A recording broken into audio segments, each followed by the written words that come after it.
You know those days, maybe even weeks, where you just cannot get yourself to do anything? It's like you're stuck in mud. And you start to wonder, am I just in a slump or is this something more?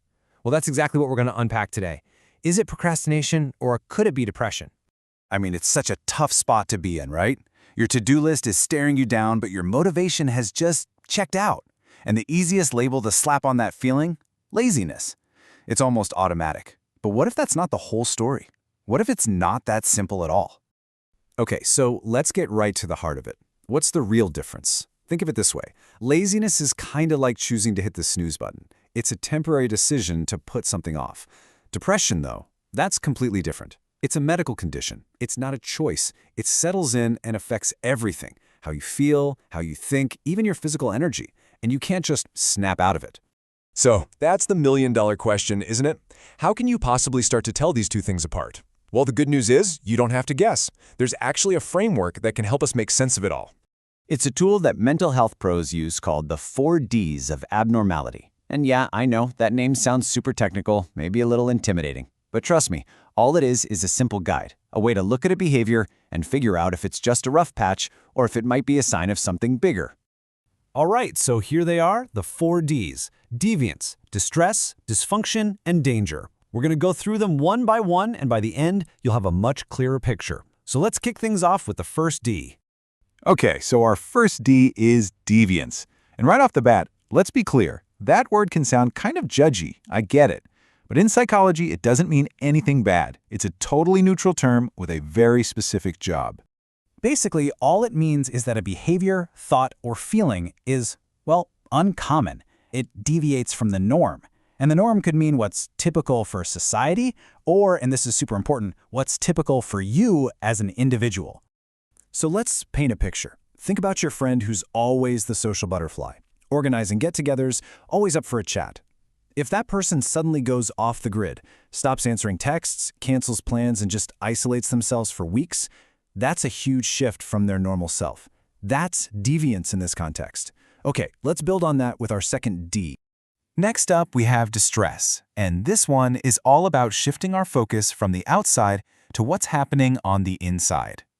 The absolute core of this one is personal suffering. The big question here is this causing you real emotional or even physical pain? It doesn't matter what anyone else thinks about it. All that matters is how much it's hurting the person going through it. And look, we're not just talking about having an off day or feeling a little blue. This is a heavy, relentless feeling of sadness or just emptiness. It's that kind of deep anxiety or hopelessness that just kind of hangs over everything like a cloud. That is distress. Which leads us perfectly into our third D, dysfunction. This is where those internal feelings we just talked about start to spill out and cause real problems in your day-to-day life. In a nutshell, dysfunction just means it's messing with your ability to, well, function. It's getting in the way of you handling your business, whether that's at work, at school, or even in your relationships with people you care about. And this can look like a lot of different things. Maybe getting out of bed in the morning feels like climbing Mount Everest. Maybe you're missing work deadlines, not because you're lazy, but because you literally feel like you cannot bring yourself to start the task. It can even be when taking a shower or brushing your teeth just feels like too much effort. All right, and that brings us to the fourth and final D. And this one is, without a doubt, the most serious. We're talking about danger. This is the big red flag. The question is simple and it's stark. Is this behavior putting you or anyone else in harm's way? This could mean engaging in self-harm or having thoughts about ending your own life. And let me be perfectly clear, if things ever get to this point, it is an urgent sign that it's time to get professional help. Immediately.